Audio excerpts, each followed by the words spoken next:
Welcome to the Barbell and Beyond podcast, where we talk to athletes, experts, and coaches about all things related to training and competing in powerlifting. We will bring you the insights and stories that will take your performance, training, and mindset to the next level. I am super excited about our topic that we are discussing today, which includes training strategies for how to train during busy seasons. And I have with me Lauren Macmillan and Dr. Hayden Pritchard to talk about the science, our own personal experiences with minimum effective dose, maintenance training. I think this episode is going to be extremely useful to so many lifters because there is an assumption that you're either not training or you're following optimized training. And there are so many options in between. So we will talk about minimum effective dose, training at maintenance, potentially the slow decay, what happens when you take breaks, go on holiday, vacation, injury, illness, and all these busy seasons that happen in our lives. So it's not really a case of if you'll experience a busy season, it's more a case of when. And having these strategies at your fingertips to tap into when you need them, I think is going to be inspiring, motivating, and help more of you be able to stay with your training that you love, to get the benefits for your health and well-being and your environment, and continue to compete in the sport of powerlifting if that's something that you'd like to do. So we'll make a start. Dr. Hayden Pritchard, take us away with a little bit of an overview. So I guess with minimum effective training, for me, this is something that became more of interest like over the last 5 years when life got busier, primarily due to children, which basically just means that there's a whole lot less free time available. Like I remember training back when I was in my, early to mid 20s and I had a lot of available time. And so, a 2 or 3 hour session a few times a week was doable. Might not have always been that long, but there was no real drama if that did happen, for instance. Whereas nowadays, probably getting anything over an hour to an hour and a half would be a really, really long session for me now.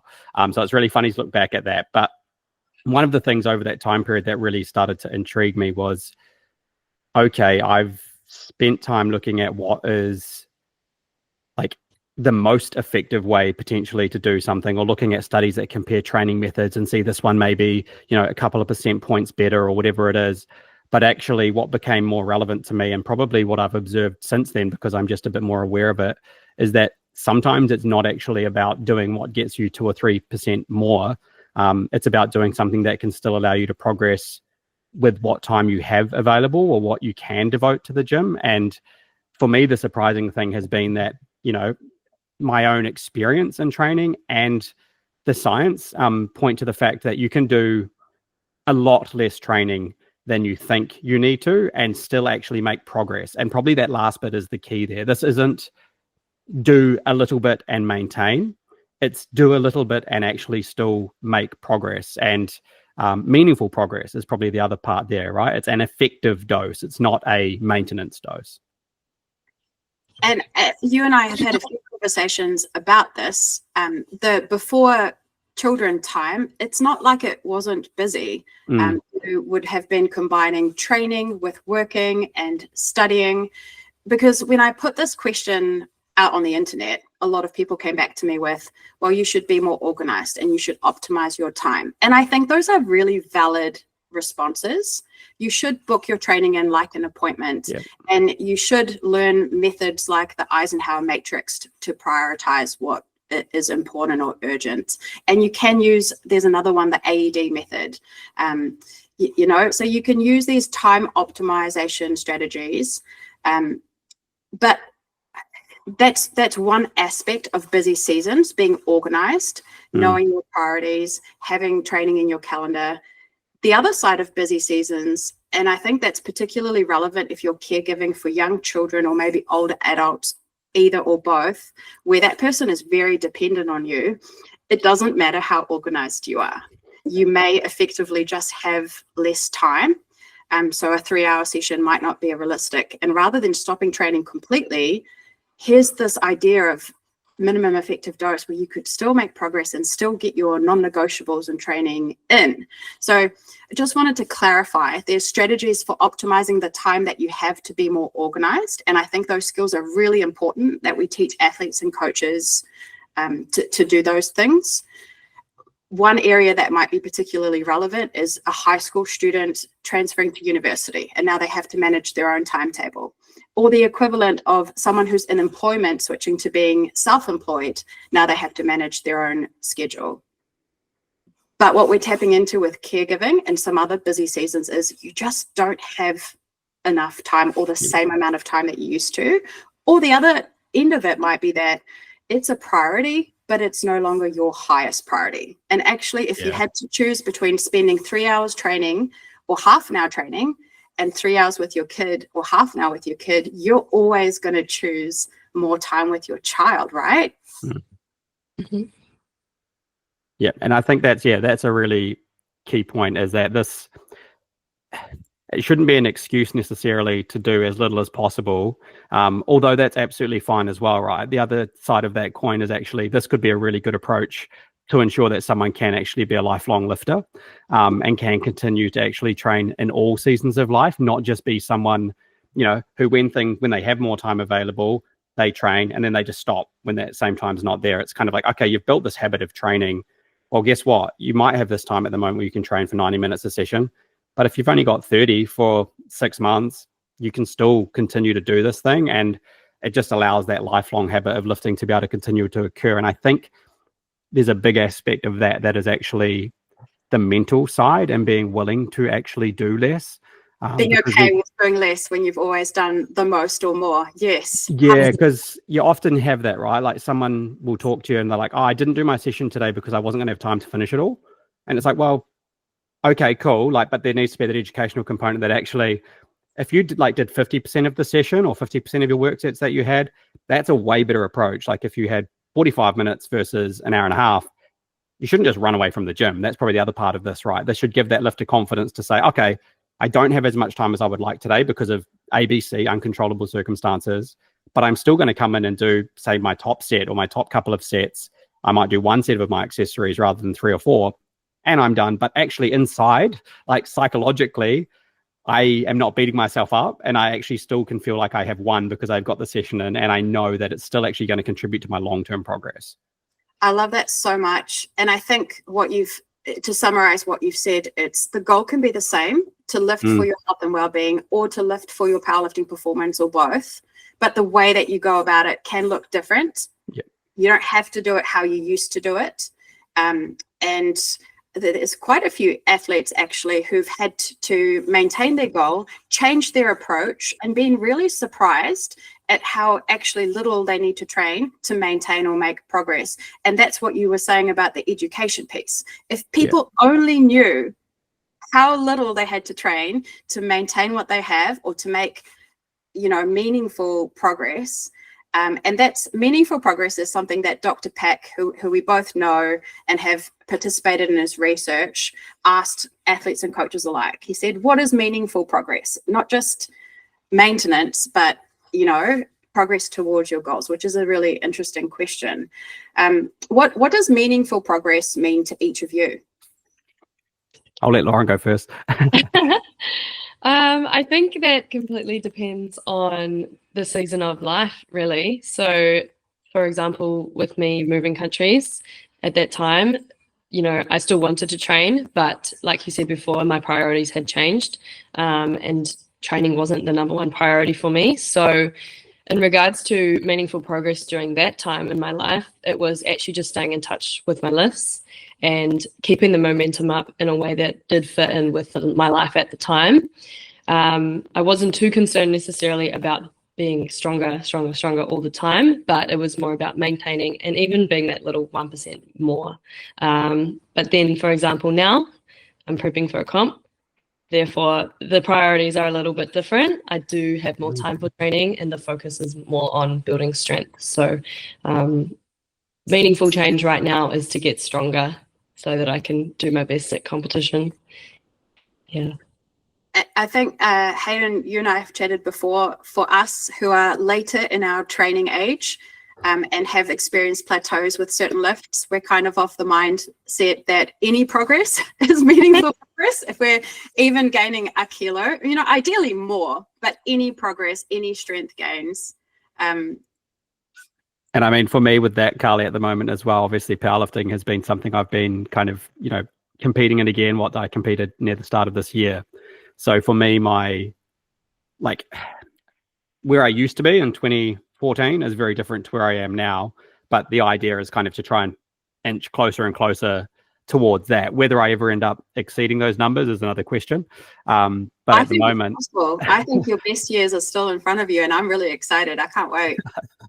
But for me at the moment, I'm kind of able to progress more because my, not genetic ceiling, but my previous numbers are still, there to chase and to get back towards. And so, some of those lifts are getting much closer to those numbers than others. But that's the idea for me at the end of the day, is that meaningful progress for me is inching closer towards that every block that I finish, I'm adding probably 2.5, 5, whatever it is, to that lift. But that's because of the stage I'm in, right? If this was 2014, me talking about it, I might not be thinking that every 6 weeks I'm going to get a 5 kilo improvement. But right now I can kind of hope for or aim for about that, and that would be considered meaningful, and I'd be happy with that because I am rebuilding. Yeah. So shall we talk about the spectrum from the very end to the other end? So at this end we have no training, right? And if you've been training for a significant period of time and you go to no training, the literature actually shows that you could not train for a week, come back to training, and you're actually going to be just fine. So for anyone going on holiday or needing to take a week off training, it's really not a big deal. If it's a little bit longer than that, so if we start talking longer than a week, it's remarkable how little you have to do to actually hold on to the progress that you've made. So the amount of training you have to do to make progress, minimum effective dose, the amount that you have to do to just maintain that is actually a lot less. Okay. So we talk about sort of the slow decay if you stop training. Now, if you do very, very little, you can actually maintain your lifts. And if you do a little bit more, you reach minimum effective dose. From there, we're on the scale to optimization. Do you, Hayden, have any experience with potentially the slow decay? You do, because you said you're rebuilding. And do you have any experience with how much you had to do to stay at maintenance, what that looked like for you? I'll probably talk more about what the literature has said, because I went, as part of my PhD, we looked at training cessation as like a form of tapering, and just as a thing in general. So in the context of the taper, those shorter durations are more what we're focused on, but in that same literature, it's often talking about from, that short period of time through to that long period of time. And so, as you mentioned, like most of the studies show that about a week off isn't going to have a substantial impact on your strength. Some people may even get stronger just because they reduce that fatigue, as you talked about, and so they can actually see their strength. That's probably going to be more in cases when people have been maybe pushing that training quite hard and actually are under a substantial amount of training load or fatigue, that those big drops, nothing for a week could work. Not the best strategy necessarily, but if you have to take a week off, I would say it's not something worth stressing about. I wrote an article for Weightlifting House called Don't Fear Rest. And the kind of whole premise of that article really was around what the scientific literature tells us, and that, taking a few days to a week, it's not a problem. If you're going to be taking more than that, then you probably need to be doing something. And so this is something for me personally that after reading it, because I used to be that person that when I went away on holiday or for a long weekend or whatever, I would be thinking, okay, where's the nearest gym that I can get to? And I wouldn't allow myself to switch off because I had this probably unreasonable fear that my strength would just drop off a cliff, right? But in reality, I probably only needed to do one session where I went, and we're thinking specifically of strength here is probably the other thing, right? We're not talking about muscle mass loss. This is in particular strength on your main lifts, particularly the power lifts. If you get a relatively heavy effort of those, so thinking, around about a 9.5 RPE, even for like a single or a hard set of 2 or 3, if you literally did like one set hard on those lifts in 2 weeks or something, you're probably going to maintain all your strength. If you did probably 2 sessions over 3 or 4 weeks, again, the same thing. So it's a really low amount to maintain that. However, we probably should say that, most of the literature has only looked at that for a period of like a month or a couple of months. And personally, I'm probably not going to be happy doing one session a week if it's for any longer than 2 or 3 weeks, just because I like being in the gym.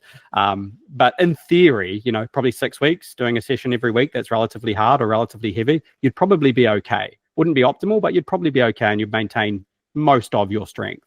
But again, not optimal. And so therefore Hayden struggles even to say this would probably work, because I would probably, I would argue that you might need to do a little bit more than that, but I'm not speaking from anything aside from my own sort of fear. I had some experience with this last year when my friends convinced me that I could take a holiday that didn't revolve around powerlifting. And I went to Thailand for a couple of weeks, and we were on tour. So we're constantly moving around. And I did one session on the first week, one 3-lift session the first week, one 3-lift session the second week. And actually it was some of the most enjoyable training of my life, because I was so fresh and so recovered that I used one of the strategies that you and Dr. Pack talk about in your article, which we'll link in the show notes. Yeah. But I thought I'll work up to a really heavy single. And if I have time, because we're on tour, we're needing to fit with the group, I'll do one set of 3 back off. And if I have time, I'll do a second set, something like that. So training once a week, all 3 lifts. My ability to express strength was so good. And I was like, this is fantastic. I love this. And by the time you work up to a heavy single, so the literature kind of says to hold on to your strength, do your heavy single at high intensity. So we're talking, somewhere maybe 85 to 95%. And that's super fun. And by the time you've done that, which doesn't take too long, and you add 1 back off set of 3 or 2 back off sets of 3, it's not a long session. But what I want to highlight is it was really enjoyable to be able to express strength to such a high degree, because you're not carrying that fatigue. So Hayden, can you orient us a little bit with the fitness fatigue model, which has also been part of your research, and kind of explain why I was able to express strength at such a high level, even though my training frequency was so low?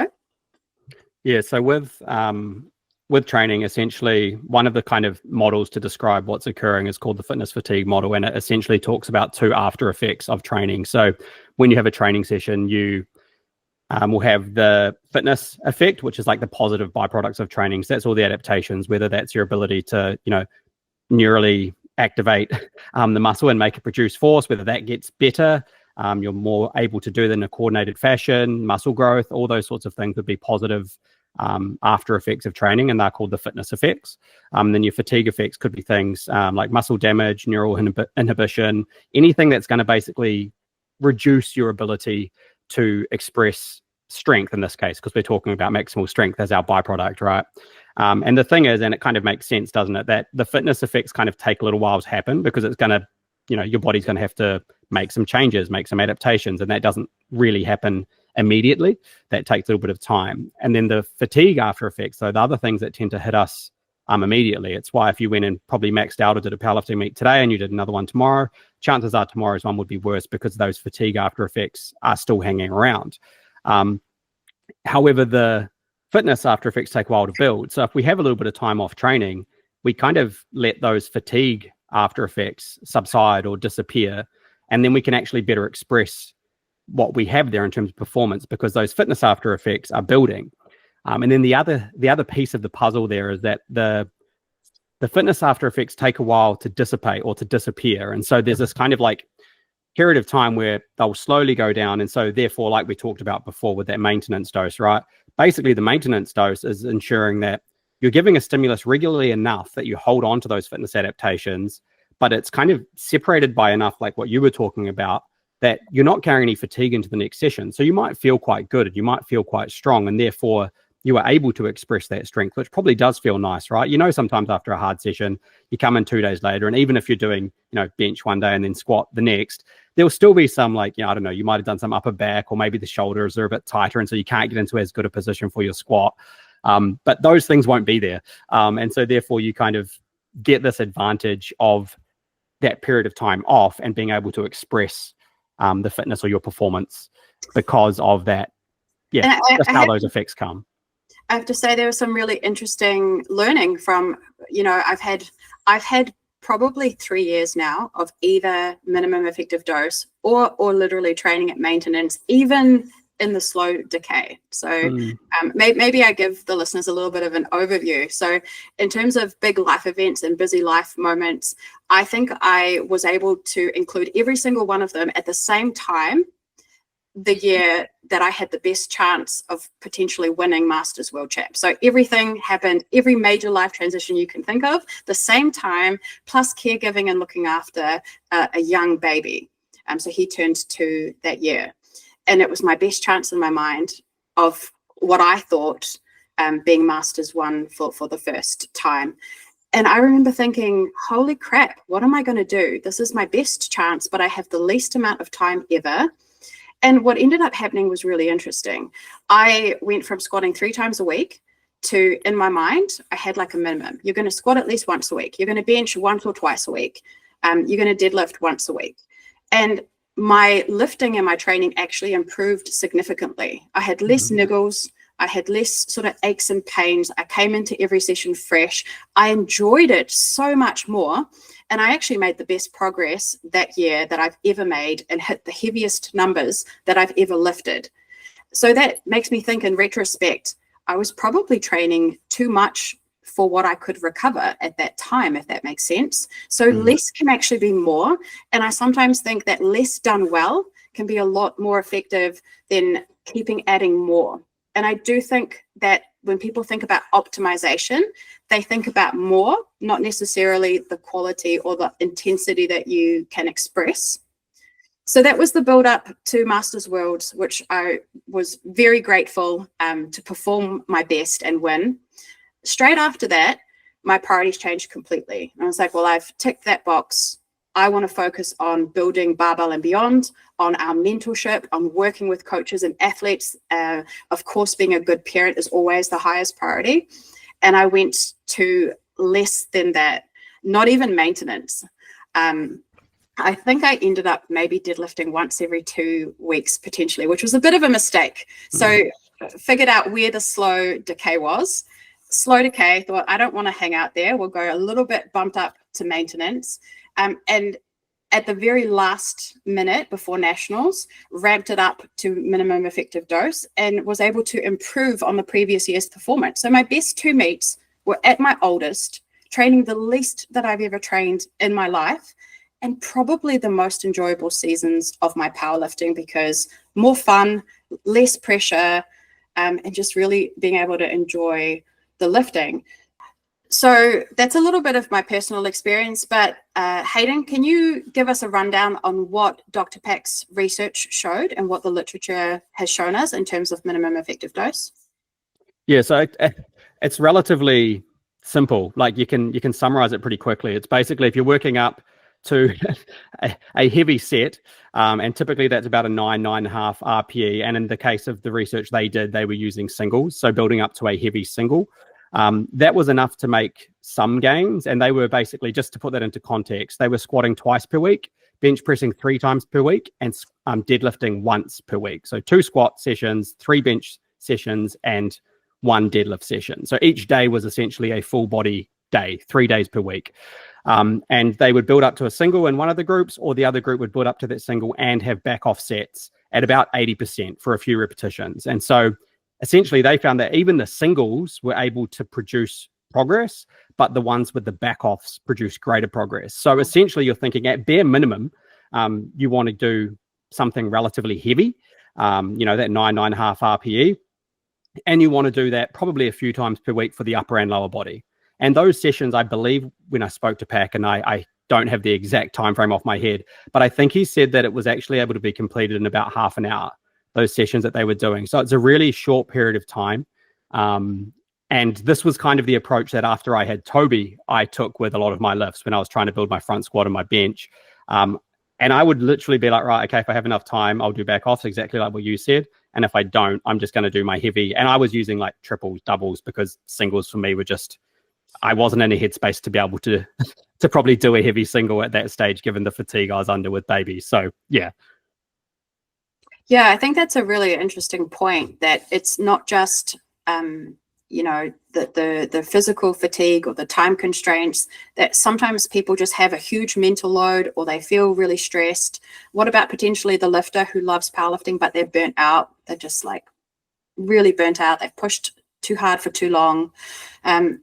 So you mentioned in an earlier conversation that for you, Hayden, doing work at lower intensity was actually was it a relief mentally to just be able to do work at a lower intensity? I know that's not in Dr. Pack's research, but anecdotally, that was something that you found beneficial and useful. Yeah, I've kind of found that with a lot of my recent training that I'm making a bit better progress when I might be at a, more 7-8 RPE, especially on the lower body lifts for me at the moment. And I think it's just helped me to feel fresher and, as you say, a bit more enthusiastic to be in the gym. Although, like, I love going heavy, but I just know that I end up not able to train as well as often if I do that too much. And so recently, a lot of my training has been more 7-8 RPEs. I'd push to a 9 every now and again, but it's not as regular. And that's been really nice because I can focus on my technique. I can focus on moving with efficiency, all of those aspects that if I'm pushing to heavy and my psychological load is around, I have to hit X today, or I really want to hit that. Because I think as powerlifters, we often see an RPE and then we target a number we want to hit at that, or we might see a heavy percentage and it makes us a little bit nervous. Like being able to kind of go into the gym without that added pressure, and it's a pressure you're adding to yourself. So there's a little bit of work I could do on myself there as well. But there's that little piece of the puzzle that I think can be really, really helpful, and especially as you mentioned, when you are under a higher load of fatigue, or there's other things in life that are kind of maybe mentally draining. Yeah, I think there's a really important point there, that if training is stressing you out to the point where you're so nervous and you're not enjoying training because it's a stressor to be able to perform and hit certain numbers, that having the skill to take the pressure off and just accept what's there on the day is a really useful skill to have just in general. I wanted to just hit on a little bit more of Dr. Pack's research for our hypertrophy friends. So a lot of what we've talked about is very specific to powerlifting in terms of expressing strength, heavy singles, minimum effective dose for the compound lift, squat, bench, deadlift. But he also included research on sets per muscle group per week in order to get meaningful hypertrophy. So meaningful progress for hypertrophy, 3 to 5 sets per muscle group a week. Even 1 to 3 sets per exercise or muscle group could be enough. He said maybe go for 5, but even 1 to 3. And so we know from the research as well that the first hard set is usually the most impactful. The second set has a little bit more benefit, quite a large benefit, and the third set adds a tiny bit more, the fourth a tiny bit more. So there's a diminishing return. So if you hit the first 1 or 2 sets, how cool is that, right? In terms of muscle hypertrophy. And Hayden, I'm sure you would have done this in your training as well. I have a superstar athlete I coached who was able to get all her compound lifts and accessories done in 30 minutes by supersetting. Hayden, have you got any experience with supersetting accessories or exercises or anything like that for time efficiency? I pretty much do that every time I train, to be honest. Yeah. Especially things that are like antagonist type supersets where you'll go like a push, then a pull, or a bicep, then a tricep, stuff like that, where you can kind of do those 2 sets relatively close together. You don't get a whole lot of fatigue, on the next thing. Yeah, it will be a little bit, but it's not enough to really have any major negative effect. And then, rather than, because I often will do it where there's actually still a rest between those sets. It kind of sounds a bit weird to call that a superset, but like I might do my dumbbell pressing, for instance, do that, have say a minute and a half, wander over to the pull-up bar, and then go do my pull-ups, and then take 2 or 3 minutes of rest. So you'll get a longer period of time than you would if you did the 1 set back to back, but you're getting double the work in, and probably 1.5 times the time. So it definitely is more effective for me, and it just means I can actually continue to get a lot of accessory in, or enough accessory in. And I think that's probably been one of the things that's been really helpful for me in my recent training, is that I've been doing a lot of work with those things, but I haven't been taking up a whole bunch of time because I can actually do that and still have an effective stimulus. And a lot of the research coming out really does show that, if there is any negative effect of the supersets, it's not a whole lot. You'll still get the majority of the gains that you would have otherwise got. And so it's a really effective approach if you are short on time, just to try and maximize the time you do have available. Because if you do them immediately, you can cut down your training time by like 50%, which is massive, especially for some people in some circumstances. I think people don't realize how effective in terms of time optimization supersetting is, and it can reduce your session by such a significant length. I've got a few other tips here for people who want to fit more into the time that they have. Sometimes it's okay to do your accessories first. If you never get to your accessories and you're always doing your compound lifts first, you could superset some accessories as a warm-up, as part of your getting into movement positions. And another cool strategy there is picking accessories that are more bang for your buck. So sometimes you can pick single joint, muscle isolated accessories, but other times you can hit multiple muscle groups and joints at the same time with your accessories in a really effective way. For me personally, Bulgarian split squats comes to mind as a really good bang for your buck exercise that also helps you get into better positions, that feels good to do before squats. Feels good to do. I love them. I know this is a weird thing that I have. I hate RDLs and I love Bulgarian split squats. Some other tips would be to time your rest intervals. Sometimes time can get away, or you've got your phone on you and you're scrolling. So putting your phone away, setting a timer to time your rest periods to sort of keep you on track. Training opposing muscle groups, I think you already alluded to. So when you superset, try and pick opposing or different muscle groups so that you're able to not impact the other muscle group as you're training both. So yeah, there's some cool time optimization strategies there that you can fit a lot into a short session. And a question that I often get from people is, if I'm time poor, how should I warm up? You know, and there's kind of two schools of thought. There's the whole warm-up process of increase your heart rate, your core temperature, do something sort of aerobic, and then get into some non-specific movements, and then get into some specific warm-ups, and then you get under the bar.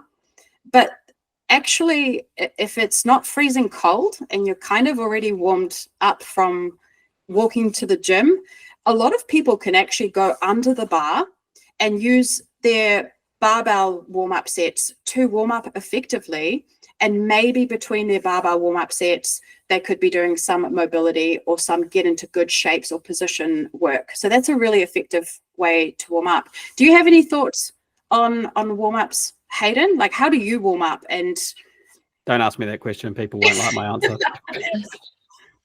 I have never been, aside from when I was Olympic lifting, because I had to get into positions that were more challenging shapes. More challenging for me, like trying to get into overhead squat position is like hard. For me, I have to, spend a bit of time warming, getting open, doing specific stuff. But normally I'll still be doing that in between sets of with like an empty bar or specific, drills that might be a snatch balance or whatever it might be to try and open up while doing something specific, and then combine that with the flexibility, mobility. But with my powerlifting stuff, like I start with the bar. And I'll do some sets with a set with the bar, and typically that's a higher rep set, especially on bench press. I do like 30 reps with the bar on my first set on the bench, just because I don't know, it's what I've done that's always made my bench feel better. Like just 30 repetitions with the empty bar. Jono would tell me I'm not locking out, but 30 repetitions with the bar anyway to get like blood flow. And then with the other stuff like squat and deadlift, I'll just go straight to an empty bar. Sometimes deadlift I might start with 60, but more often than not that's with the empty bar, and then I just progressively warm up. And one thing that I've been kind of realizing recently that's been quite important for my warm up, sorry, this is off topic, has kind of been actually adding an extra set of my second to last load. Because you know how sometimes you warm up, you'll get to your top set and your top set just feels a little bit sluggish, and then your second set feels way better. I've been trying to kind of mitigate that by doing an extra repetition on that final warm up set, not extra repetition, extra set. So say I might typically do 3 before a set of 5 on my top set. I might do 2 sets of 2 instead. And honestly, it works really well for me. But other than that, my warm up is typically bar, add weight, maybe do some mobility stuff that I feel I need in between. Like if I've, my ankles aren't feeling like I can get my knees forward enough or whatever it might be, hips, something like that. But typically it's just barbell with some stretching in between, and I just go because I need to get to my top set. I think as a general rule, the warm-up that gets you mentally and physically prepared to be able to lift well. And I include mental and physical because for some people, when their brains are so full and so busy, the mental load is so much, just having a 5-minute reset Yeah. Doing something where you switch off from the day or your previous work, and then can start to focus and tune into your training and your you time. And then whatever you need to do to make your body feel good, to get into the shape, to do the lift to the best of your ability is how I define sort of a good warm up. I'd love to chat more with you, Lauren. You've had the recent experience of moving from New Zealand to Australia, from Queensland to Perth. Massive life transition. There was a lot of travel to Auckland, and from Queensland to Auckland to Perth to Auckland to Perth. So lots of travel, resetting your life up in a new country, a town that you hadn't been to before, setting up your business. So lots going on. For context, in your competitive powerlifting career, you had a stellar career. Every single competition, you improved on your total. You often, if not always, went 9 for 9, hit new PBs. So both. So competitive career was at its highest for you. And then this massive life transition hit. What were the goals with your training during that period of time that all of this was happening? Yeah, so I had a pretty busy start to powerlifting and competing. I think last year I did 3 or 4 competitions in the year, and the lead into nationals was a lot, like intense training. So I think by the time I had done nationals, I was almost mentally ready for like a little bit of a lower period of training coming to the end of the year, Christmas, when you were moving. So a lot of my focus was on, finishing up at work, spending time with our friends, and then when we went to Auckland, our family. So I think that my priorities had changed. Like I said earlier, my priorities weren't necessarily on prepping for a comp and continuing to be stronger and stronger and stronger. I didn't want to lose the progress I had worked so hard for and made throughout the year. So I think in terms of that, communicating with my coach, who was you, was super, super important, and making sure that you were on the same page as me in terms of what my thought process was at the time. So I was moving around a lot. I had a lot of other organizational things going on in my life. So stripping back a little bit in terms of training and putting those at the forefront were the main things for me. Did you change your frequency, Lauren? Like how often you were training? Yeah. Yeah. So my typical training week is a 4-day week. That's usually what I like the most as well. I enjoy it. However, I thought that wasn't going to be realistic, especially with me moving. I didn't know what my life was going to be like while I was in Auckland, especially, even though I wasn't necessarily working as much. I wanted to be with my family. I didn't know where the nearest gym would be. So there were a lot of factors contributing. So we brought it down to 3 days, but we had the buffer of 2 to 3. And it was more a case of, if you feel like you've got that time for the 3rd session, go ahead. Otherwise, there was no pressure, which was really, really good because, like I said, my life was a bit up in the air. So having flexibility was really good. I didn't have that guilt of, I'm missing sessions. It was more of, okay, this is what can fit in and this is what I can do right now. And it was okay. Were your sessions then priority order? Like you had, because a strategy that I've often seen used and used myself in the past is like you have like a A, B, C, D. And if you get your A and B in, that's like your non-negotiable. And then C and D are like nice to have. Did you have something similar, or did you guys use a different approach for that? Yeah, more or less. It was kind of like we had 2 days that were probably more important, and then a 3rd day, which was a bit more, I guess, less specific for comp lifts. If I was going to miss any day, it would probably be that day, which I knew. So it was good because it kept me in touch with my powerlifting comp lifts. But then I had that pressure taken away from me. I didn't have to hit all 3 every single week. If I got the 2 in, then I was happy. Coach was happy. Body was pretty happy. I think psychologically, such a good strategy is, like you mentioned the word guilt, and then you changed it to having a flexible mindset. From a coaching perspective, psychologically, it's so important to help your athlete to feel like they're winning. So rather than having 4 program sessions and you never complete that, and you feel like, disappointed or like you're not doing enough, I wanted to take that away completely and be like, if you complete day 1 and 2, you've done enough. You're away. You're winning. You're successful in what we've decided the goal is for right now. A couple of other strategies that we used, taking away some top sets so that you couldn't compare to your previous top comp singles, adding a few more fun variations so that training has more of a fun focus rather than a performance focus. So just some strategies to help a high-performing athlete deal with their athlete brain. So that's a question that I have for you, Lauren. At the start of this, did you have any fear that you might lose progress, that you might not be able, like, did you have any fear heading into the idea of training less? Yes and no. I think if you asked me this question a year ago, I would have said yes, 100%. But I think learning along the way as an athlete and coaching others has taught me that more is not always better. And sometimes doing less is actually more effective for the athlete. So no, I would say no, not this time around, because honestly, I was actually just really excited to be able to spend time with my family. I was really excited about the move, and I knew there was going to be a lot of extra stuff on the plate. We didn't have a lot of plans set in place. So when we got here, it was pretty chaotic, and I was kind of expecting that. So I think I was actually just grateful to have that flexibility and be able to move around when I could, train when I could. And I didn't feel guilty. I don't think I felt guilty. I think it actually just made me more excited to be able to get back into my proper prep for the comp. And once I had settled back into my routine, I was like, I'm ready for it now. So let's go back. Let's do it.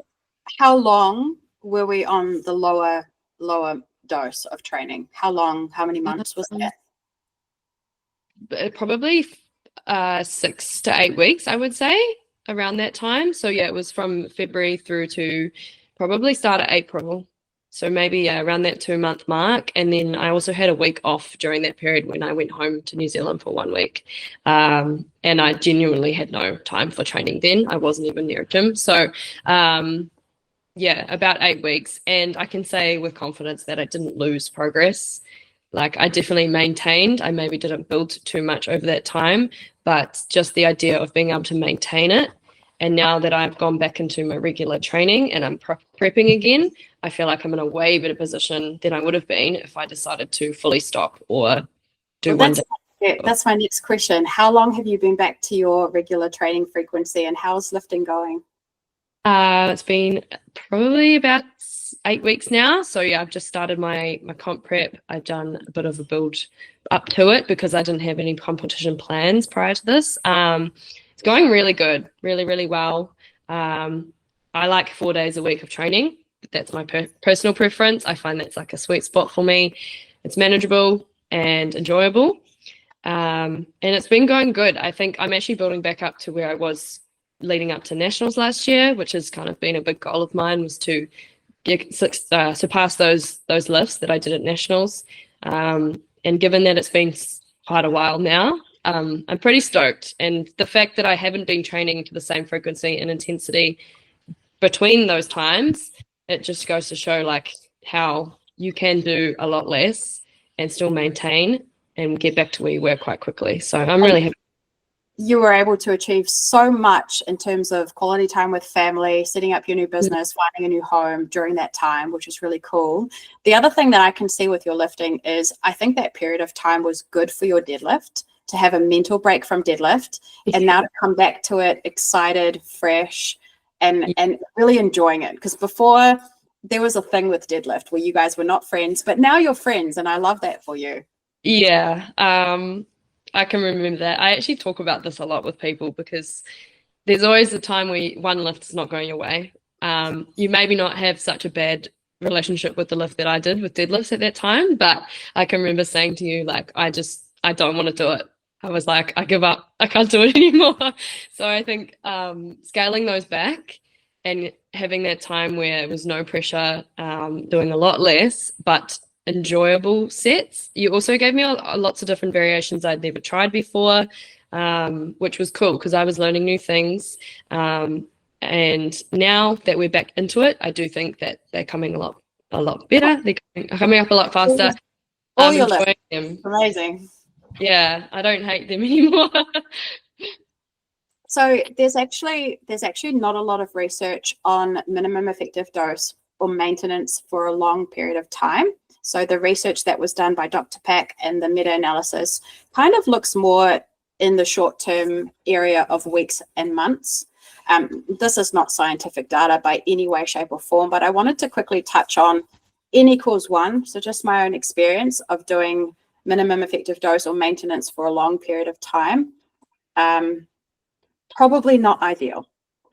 So while there are effective strategies in the sort of shorter term, maybe medium term, what I personally found was that being highly specific was able to lead to a high percentage expression of strength and maybe progress under the right conditions. But being highly specialized also inherently comes with some downsides. And for me personally, I needed to now add in the extras that I hadn't had time for 2 or 3 years in order to stay injury free. So skipping your accessories long term, everyone out there, you already know this. You can get away with it for a period of time. And for me, I was like, I know the time is coming that this is going to bite me in the ass. And it did.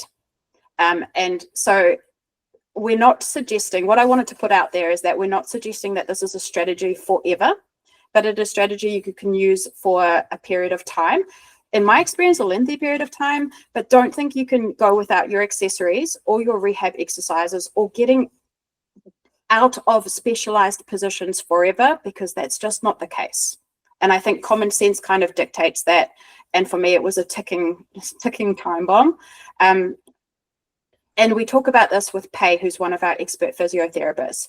You can't be in powerlifting specific positions all the time because those muscles stop getting stronger. You have to work opposite shapes and positions and opposite muscle groups in order to be a healthy, balanced human being.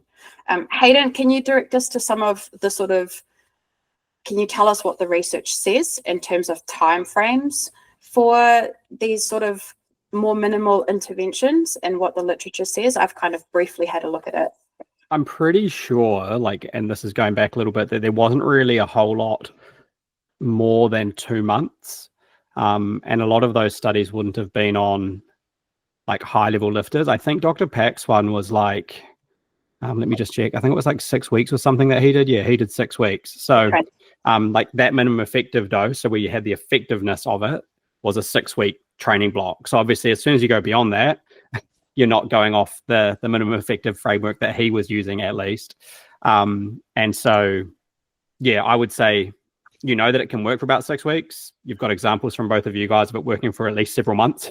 So I think you're probably fine for 8 weeks or so. And a lot of the real minimum maintenance stuff, again, that was a couple of months at max length. So really beyond probably 12 weeks, there's not a whole lot of literature that I'm aware of that shows what is our minimum amount to maintain or how little can we do and get away with, let alone make progress with. So those 8 to 12 week studies were more to do with how much can I do and maintain rather than how much can I do and still progress, which are two completely different questions, really. Yeah, thank you so much for that. A question that I have for both of you, and I have some of my own personal thoughts on this. I'm highly opinionated for people who don't know me personally. I have very strong opinions on things, but I also love it when there's evidence or a good conversation to change my mind. But in terms of how you set a lifter up for their initial program, do you lean more towards minimum effective dose, or do you lean more towards optimization? So we're talking about a new lifter, experienced power lifter, maybe intermediate. Oh, it could actually be beginner, intermediate, or advanced.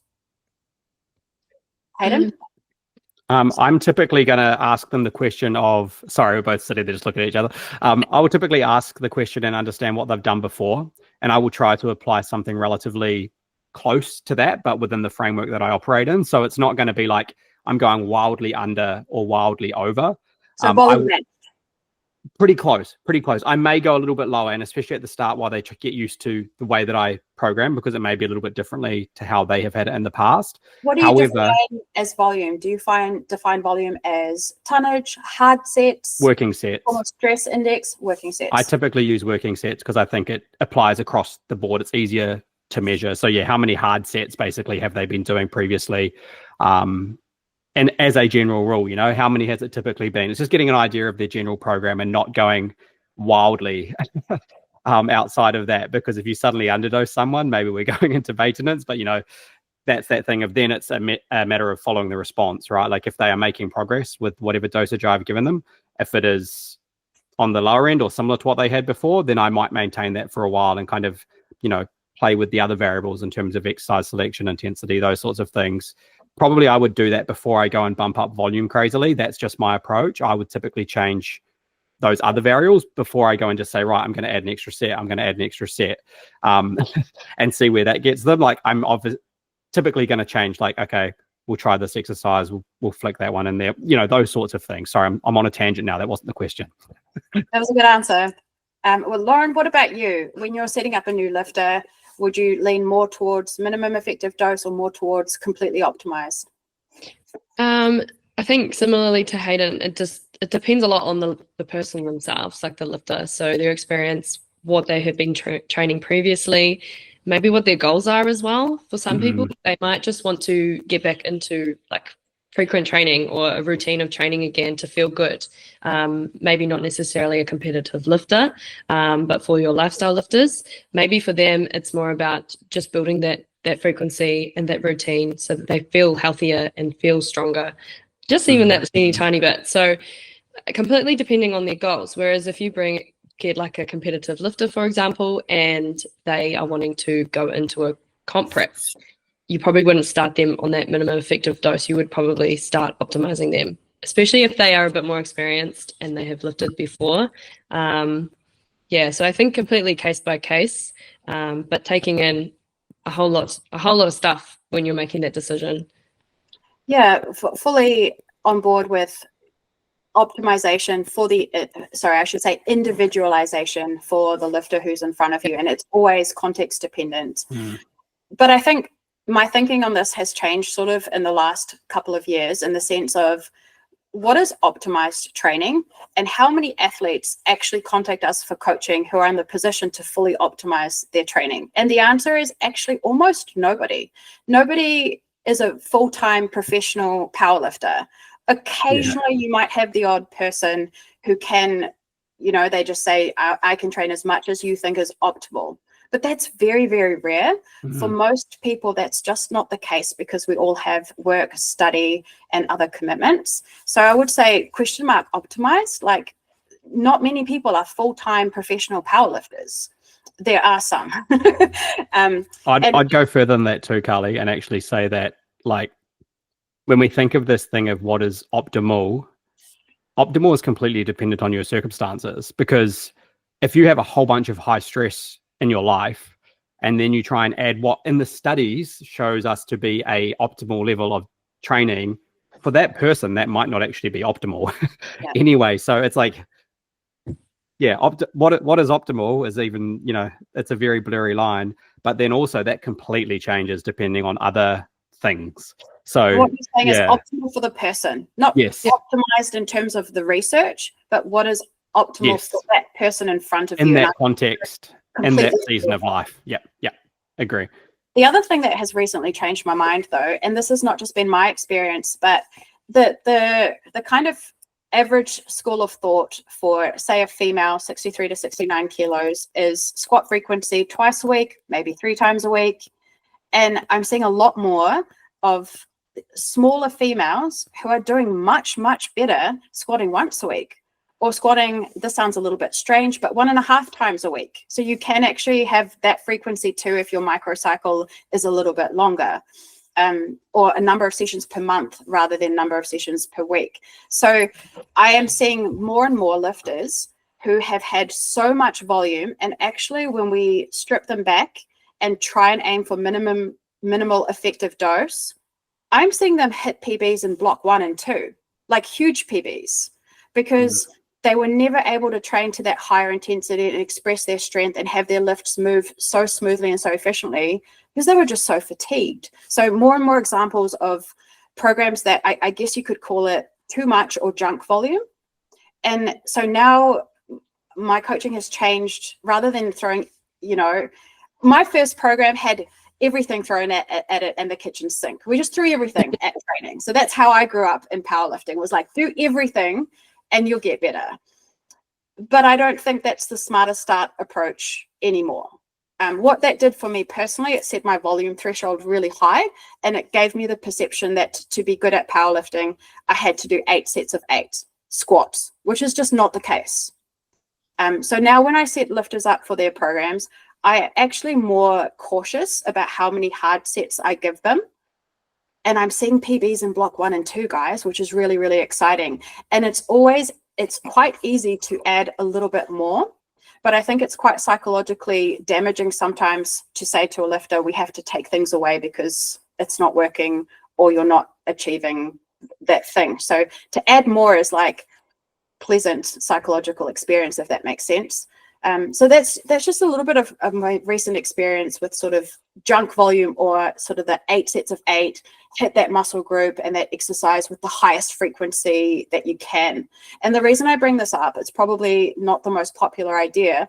We see a phenomenal athlete, like we've never seen an athlete like this before in our lifetime, like Agata Shitko, who as a junior is doing SBD days every day. And she basically is our example of a full-time elite powerlifter. But most people don't have her circumstances, if that makes sense. So it's so popular to go to hyper specialization, many SBD days. But for the powerlifter who wants to enjoy powerlifting, less can work really well too. Yeah, and I think that's probably one of the things is like, just because you're training less or doing a little bit less doesn't mean that you take it less seriously. Like, I think that's part of the way of thinking, is that we have to be doing as much as we can handle for us to be considered a serious athlete. Like, there's that whole grind mindset sort of, and more than just training, but out, in life, that you've always got to be working, you've always got to be doing more. And that kind of carries through into training, where people think if I'm not training intense enough, or I'm not doing enough volume, then I'm not doing everything I can to possibly push myself to the next level. But there's a whole lot of other stuff you can optimize outside of training that will probably make a bigger difference for you. And there's a whole lot of stuff inside of training where you can focus better on the movement, on the focus, on your ability to actually execute the lifts well. And those things will probably make a much bigger difference than adding one more work set with a half-ass attitude. So, yeah. That's such a good piece of advice. So if you have the true athlete mindset and you really want to optimize your training, I guess what you're talking about is it's not just what you do in the gym, it's optimizing your externals like sleep and nutrition. And probably your biggest bang for buck is if you're sleeping super well, you're going to see a tremendous amount of progress, because sleep is just so important. I often tell my lifters, like, if you had the choice between training and sleeping, I actually think optimize sleep, prioritize sleep above all else when it comes to externals. You're going to go into the gym and train. That's a given. But if you can optimize your externals like sleep and nutrition, that's a huge component of being able to recover. It's like that growth equation, guys, Brad Stillberg and Steve Magnus, they talk about, stress plus rest equals growth, or stress plus rest equals progress. I'm not sure which way it is. So like, you can apply all the stress you want, but if you don't give yourself that rest, and that rest could look like a whole lot of different things, right? It's not just meaning actually sleeping, but that's a big component of it. Like, if you don't apply the stress, then you're not going to get the rest. You're probably already applying the stress, but are you actually focusing on your rest as well? Because that is another part of the equation in order to lead to growth. I don't know how I've managed this with a small child, but my nutrition coach and I often joke about the fact that I think sleep is my superpower. I'm able to sleep like 8, 9, even 10 hours, and I really like to bank my sleep before competitions. So I'm a real sleep oriented, prioritized kind of person. I've got an important question to wrap up today's podcast with both of you. So you could take this in 2 ways. What is the best advice you were given in terms of keeping in touch with training or minimum effective dose? Or what would be the best advice that you would give an athlete that you coach or work with, or someone who is going to head into a busy life season? I think I said this earlier, it's super simple, but more is not always better. I think that we're conditioned, a lot of social media It doesn't necessarily always mean powerlifting, but bodybuilding or different types of sports on social media are always, you see the stuff that they're doing, and it's the grind stuff because it gets more attention. And I think that confuses people and makes people believe that that's what you're supposed to do all the time. I get it all the time as a PT in the gym, and they might not necessarily want to be a powerlifter, but people do still believe these things, and they think, okay, if I'm not pushing harder every single session, doesn't matter how I feel. If I've slept 2 hours last night, but if I'm not doing more today, I'm not going to make any progress. And I think that I say it all the time to people, more is not always better. Sometimes you need to pull back and you will get more out of the training that you're doing. So I think that's one of the biggest things I tell athletes, and something that I learned myself too from the start to now. I love that. Thank you so much. What about you, Hayden? Probably a similar thing, but I'd go with like something is better than nothing. So when you are in that period of high stress or busy life, the key is that you actually still get into the gym and do something. And if strength is your thing, then that thing probably needs to be a little bit specific to that, like do something relatively heavy when you can. And that's probably going to be fine. And it's going to be a hell of a lot better than just saying, I don't have time, I'm not going to do anything. Like that. Beautiful insights. I'm a little emotional about mine, but I had in my hardest time, I had a very experienced multiple world champion lifter reach out to me, and she said, just stay in touch with the lifts. Things are hard now, but you don't know what the future will look like. And her advice was stay in touch with the lifts, give yourself options. And so this advice is probably more for the competitive powerlifter who's like not sure if they want to keep competing or not competing. They've got other priorities in their life. And I would say just keep in touch with the lifts, because it's good for your health and well-being anyway. You only have to do a little bit, and it keeps your options open. It gives you choices down the track. And if down the track you've kept in touch with the lift and you want to compete, it's going to be so much easier to do that and to get back into the groove of things. If you're feeling a little bit burnt out or thinking of quitting powerlifting, focus on health and well-being, keep in touch with the lifts. If 6 to 12 months down the track, you still don't want to compete, that's fine. Competing in powerlifting isn't for everyone all of the time, and you're allowed to quit and go and do something else. That's absolutely okay. But I would say for your health and well-being, keep in touch with the lifts, keep your options open, and the path will unfold. What will happen in front of you, but you've given yourself options, because completely stopping makes it really hard to start and get back into momentum. But just doing a tiny bit can go a really long way, as per, your advice, Lauren, and your advice, Hayden.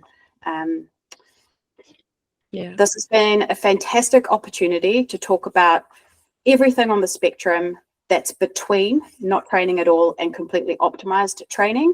I've really appreciated your insights, your stories, your conversation. Thank you so much for joining me today. And I hope that this has inspired some lifters out there, and given you some new ideas and tools that you can try out for yourself and for your own training. Thank you. Today, we've shared a little bit of background in terms of the science, as well as our personal experiences with minimum effective dose and maintenance training. If you are really interested in these topics, we will link some very good overview articles in the show notes for today's podcast. Highly recommend reading these articles by Dr. Hayden and by Dr. Pack. And there are sample minimum effective dose programs that you can follow if that's something that you're interested in.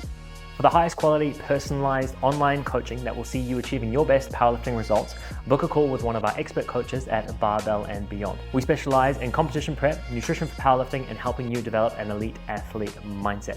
All of that and more can be found over at barbellandbeyond.online.